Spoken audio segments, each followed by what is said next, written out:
Hi friends, welcome to MS easy tips.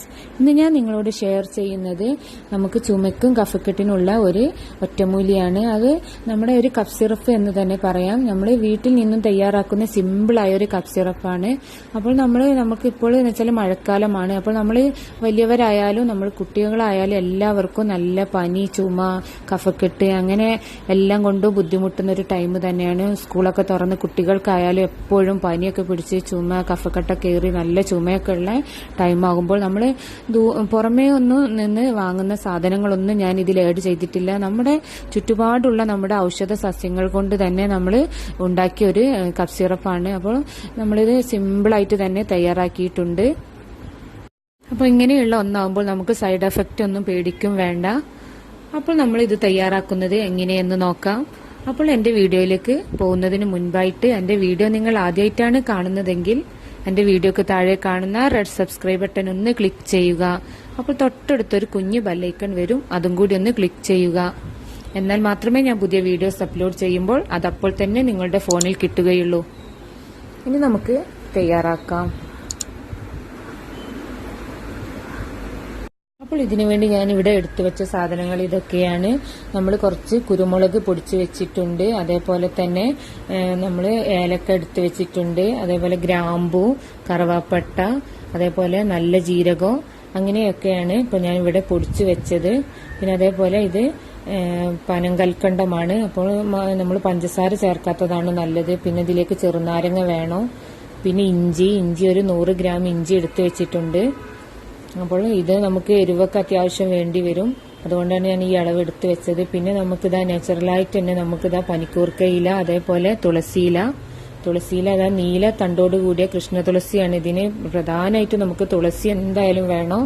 അത് നമ്മുടെ എപ്പോഴും പനി, ചുമ ഒക്കെ ഉണ്ടാവുമ്പോൾ നമ്മൾ ഉപയോഗിക്കുന്ന ഒന്ന് തന്നെയാണ്. അതുപോലെ പനിക്കൂർക്കയില ഇതിലേക്ക് നല്ലൊരു ഔഷധം തന്നെയാണ്. അപ്പോൾ അതൊക്കെ നമുക്ക് പച്ചയായിട്ട് നമുക്ക് പിഴിഞ്ഞെടുക്കണം. അതേപോലെ ഇഞ്ചി നമുക്ക് ആദ്യം ഒന്ന് ഇത് കട്ട് ചെയ്തിട്ട് നമ്മൾ ഒന്ന് അരച്ചിട്ടാണ് ഇത് എടുക്കേണ്ടത്.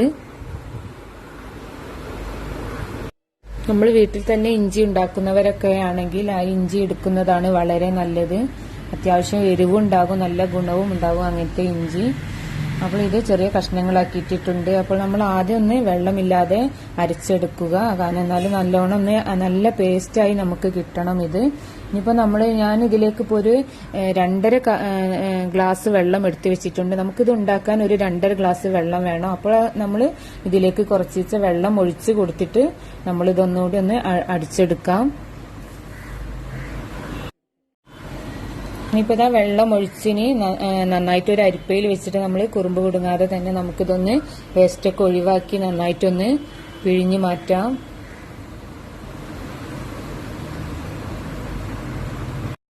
അപ്പോൾ നന്നായിട്ട് നമ്മുടെ ഇഞ്ചിന്റെ നീരൊക്കെ ഒന്ന് പിഴിഞ്ഞ് നമ്മളൊന്നും കൂടി ഒന്ന് വെള്ളമൊക്കെ ഒഴിച്ചിട്ട് നമ്മൾ ഇഞ്ചിന്റെ നീര് ഫുള്ളായിട്ട് തന്നെ നമ്മൾ എടുക്കാം. കാരണം ഒരു 100 ഗ്രാം ഇഞ്ചിയെ ഞാനിവിടെ എടുത്തിട്ടുള്ളൂ. അപ്പോൾ മുതിർന്നവർക്കാവുമ്പോൾ അത്യാവശ്യം എരിവ്, പിന്നെ കുട്ടികൾക്കാവുമ്പോഴാണ് നമ്മൾ അളവൊക്കെ ഒന്ന് കുറയ്ക്കേണ്ടത്. ഇപ്പോൾ ഈ ഒരു എരിവ് അത്യാവശ്യം ഒരു 8 വയസ്സായ കുട്ടികൾക്ക് മുതലൊക്കെ ഇത് കഴിക്കാം. നന്നേ ചെറിയ കുട്ടികൾക്ക് ഒരു 5-6 വയസ്സ് വരെയുള്ള കുട്ടികൾക്ക് കൊടുക്കണ്ട, അത്രയേ ഉള്ളൂ. ഇനിയിപ്പോൾ നമുക്ക് ഇതിലേക്ക് ഇഞ്ചിന്റെ നീര് നമ്മൾ എടുത്തു. ഇനി ഇതേപോലെ പനിക്കൂർക്ക നീര് എടുക്കണം. അപ്പോൾ ഞാനൊരു 12 ഇല എടുത്തിട്ടുണ്ട്. കാരണം ഒരു അത്യാവശ്യം നമുക്കൊരു 2-3 ടീസ്പൂൺ നീരൊക്കെ ഇതിനും വേണ്ടി വരും, പനിക്കൂർക്ക ഇലന്റെ നീര്. അപ്പോൾ ഇതൊക്കെ തന്നെ നമ്മൾ വാട്ടി കുട്ടികൾക്ക് കഫക്കെട്ടൊക്കെ ഉണ്ടായി നെഞ്ഞിൽ കുറുകുന്ന അവസ്ഥയിൽ വാട്ടി നെഞ്ഞത്തൊക്കെ ഇട്ട് കൊടുത്താൽ തന്നെ നല്ലൊരു ആശ്വാസം കാണും. നമ്മുടെ മക്കൾക്കൊക്കെ അങ്ങനെ ഉണ്ടാകുമ്പോൾ നമ്മൾ അങ്ങനെ ചെയ്തു കൊടുക്കുക. അതേപോലെ ഇത് വാട്ടി പിഴിഞ്ഞ് നമ്മൾ കുട്ടികൾക്ക് കൊടുക്കുന്നതും വളരെ നല്ല ഒന്ന് തന്നെയാണ്. അത് ഞാനൊരു മുൻപൊരു വീഡിയോ തന്നെ ചെയ്തിട്ടുണ്ട്. അപ്പോൾ ഇതേപോലെ തന്നെ തുളസിയും നമ്മൾ ഇതൊക്കെ നല്ല ഫ്രഷ് തന്നെ എടുക്കുന്നതാണ് വളരെ നല്ലത്. ഇതിന്റെയൊക്കെ പൊടികളൊക്കെ കിട്ടാത്തവർക്ക് മാർക്കറ്റിൽ കിട്ടാനുണ്ട്. പക്ഷെ ഇത് ഫ്രഷ് ആകുമ്പോഴാണ് നമുക്ക് നമ്മുടെ ചുമന്റെ മരുന്നിന് നല്ലൊരു സ്മെല്ലും പിന്നെ നല്ലൊരു എഫക്റ്റ് ഉണ്ടാവുകയുള്ളൂ. പൊടികളൊക്കെ ആകുമ്പോൾ അത്ര അങ്ങോട്ട് ഗുണം ചെയ്യില്ല. അപ്പോൾ ഈ ഒരു അത്യാവശ്യം ഈ ഒരു പിടുത്തം തുളസി ഞാൻ എടുത്തിട്ടുണ്ട്. അപ്പോൾ ഇത് നമുക്ക് നന്നായിട്ട് നീരെടുക്കാനാണ്. അപ്പോൾ ആദ്യം ഇതേപോലെ തന്നെ നമ്മൾ വെള്ളമില്ലാതെ ഇങ്ങനെ അരച്ചെടുക്കാം. ഇപ്പൊ ഞാൻ ബാക്കി എടുത്തു വെച്ച വെള്ളമാണിത്. അപ്പോൾ ഞാൻ പറഞ്ഞല്ലോ, ഒരു 2.5 ഗ്ലാസ് വെള്ളം നമുക്ക് വേണം. കാരണം നമ്മൾ ഇത് ഉണ്ടാക്കുമ്പോൾ കുറഞ്ഞ വെള്ളത്തിൽ, കുറച്ച് അത്യാവശ്യം വെള്ളത്തിൽ ഇത് വെന്ത് റെഡി ആയിട്ട് കുറുക്കി നമുക്ക് എടുക്കണം. അപ്പോൾ ഒരു 2.5 ഗ്ലാസ് വെള്ളം ഞാൻ എടുത്തു വെച്ചിട്ടുണ്ട്. പിന്നെ ഇതിൽ അടങ്ങിയ നീരും ഉണ്ടാകും. തുളസിയിലയും അതേപോലെ പനിക്കൂർക്കയിലേന്റെയും നീരാണിത്. അപ്പോൾ നമുക്കിതും ഇതേപോലെ തന്നെ അതിന്റെ വേസ്റ്റ് ഒക്കെ ഒന്ന് മാറ്റിയെടുക്കാം.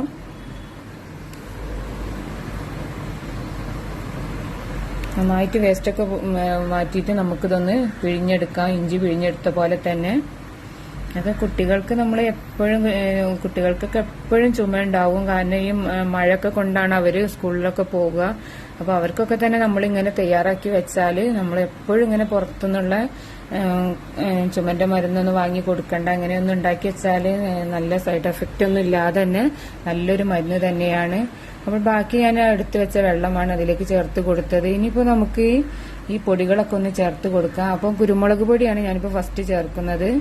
അതൊരു ടീസ്പൂണിന്റെ അടുത്ത് ഞാൻ ചേർക്കുന്നുണ്ട്. കാരണം അത് അത്യാവശ്യം എരിവ് ഉണ്ട് വെച്ച് കുഴപ്പമില്ല. കാരണം നമ്മളിതിൽ ശർക്കര അല്ല പനങ്കൽക്കണ്ടയും കൂടി ആഡ് ചെയ്യുമല്ലോ. അപ്പോൾ അത്യാവശ്യം മധുരം ഉണ്ടാകും. അപ്പോൾ അത് ഞാൻ ചേർത്ത് കൊടുത്തിട്ടുണ്ട്. ഇപ്പൊ നമുക്കിത് പട്ട പൊടിച്ചതാണ്. അപ്പോൾ കരാമ്പട്ട പൊടിച്ചതാണിത്. അത് ഇതേപോലെ 1 ടീസ്പൂൺ ഞാൻ എടുത്തിട്ടുണ്ട്. ഇനി ഗ്രാമ്പു ആണ്. ഗ്രാമ്പു ഒരു 1/2 ടീസ്പൂൺ ഞാൻ ചേർത്ത് കൊടുത്തു അതിന്റെ പൊടി. അതേപോലെ ഇത് ജീരകമാണ്. ജീരകം ഇതേപോലെ ഒരു 1/2 ടീസ്പൂൺ ചേർത്ത് കൊടുത്തിട്ടുണ്ട്. ഇനിയിപ്പോൾ ഏലക്കയാണ്. ഏലക്ക പൊടിക്കാതെ തന്നെ ഒരു 4 ചേർത്തതാണ്. നല്ല തിളയ്ക്കുമ്പോൾ ഒക്കെ നല്ലൊരു സ്മെല്ലൊക്കെ വരും. അപ്പോൾ ഇതൊക്കെ ചേർത്തിട്ടുണ്ട്. ഇനിയിപ്പോൾ ഞാൻ ഇതിലേക്കൊരു മഞ്ഞൾപ്പൊടി ചേർക്കാൻ മറന്നതായിരുന്നു. അപ്പോൾ അത് ഒരു 1/2 ടീസ്പൂൺ മഞ്ഞൾപ്പൊടി ചേർത്ത് കൊടുത്തിട്ടുണ്ട്. നല്ലൊരു കളറൊക്കെ ഉണ്ടാവാൻ കൂടിയാണ്. നമ്മൾ അതുമല്ല, നമ്മുടെ പനിക്ക് ഇതിനൊക്കെ തന്നെ മഞ്ഞൾ ഒരുപാട് നമ്മുടെ ശരീരത്തിന് ഗുണം ചെയ്യും. ഇത് പനങ്കൽക്കണ്ടമാണ് ഞാനിവിടെ എടുത്തു വെച്ചത്. അപ്പോൾ നിങ്ങൾ പനങ്കൽക്കണ്ടം ഇല്ലെങ്കിൽ പഞ്ചസാര ഒരിക്കലും ചേർക്കരുത്. പിന്നെ കൽക്കണ്ടം, മറ്റേ കൽക്കണ്ടം നമുക്ക് ഇതേപോലെ ചേർത്ത് കൊടുക്കാം. പഞ്ചസാര ആകുമ്പോൾ നമുക്ക് കൂടുതൽ കഫക്കെട്ട് കൂടുകയുള്ളൂ. ഇനിയിപ്പോൾ നമുക്കിത് തയ്യാറാക്കാൻ തുടങ്ങാം. അപ്പോൾ ഇത് നമ്മൾ നന്നായിട്ട് മിക്സ് ചെയ്ത്, പിന്നെ അടിയിലൊന്നും പിടിക്കാതെ നമ്മളിങ്ങനെ ഇടയ്ക്ക് ആദ്യം ഹൈ ഫ്ലെയിമിൽ നമുക്ക് ഇട്ടിട്ടൊന്ന് തിളയ്ക്കുന്നത് വരെ നമുക്ക് ഹൈ ഫ്ലെയിം ആക്കി കൊടുക്കാം. ഇപ്പോൾ ഞാൻ ഇതിൽ ചേർത്ത് കൊടുക്കുന്നത് ചുവന്നുള്ളിയാണ്. അപ്പോൾ ഒരു 10 ചുവന്നുള്ളി ഞാൻ അരച്ച് മാറ്റി വെച്ചിരുന്നതാണ്. അത് ഞാൻ മറന്നുപോയതാണ് ആദ്യം ചേർക്കാൻ.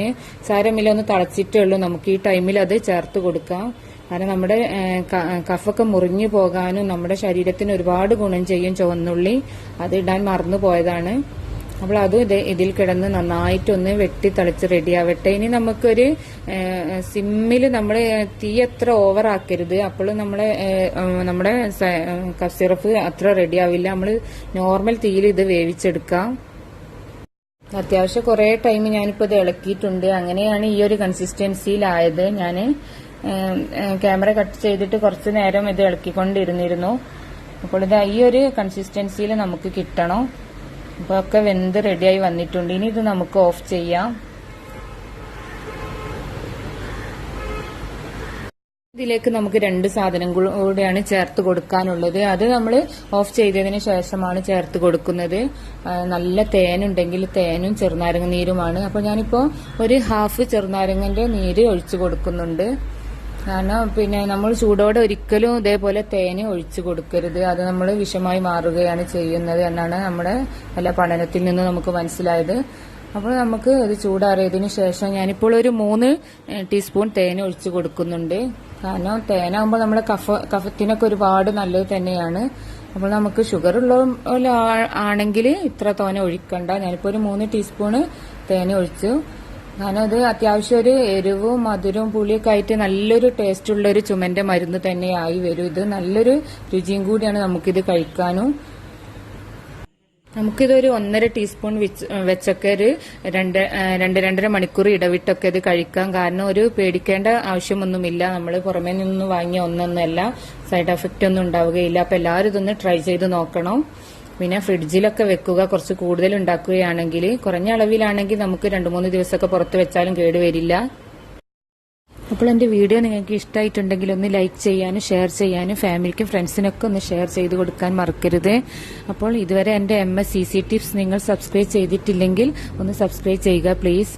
അപ്പോൾ ഇതേപോലുള്ള ഓരോ ടിപ്സുമായി ഞാൻ വീണ്ടും നിങ്ങളെ മുന്നിലേക്ക് വരുന്നതാണ്.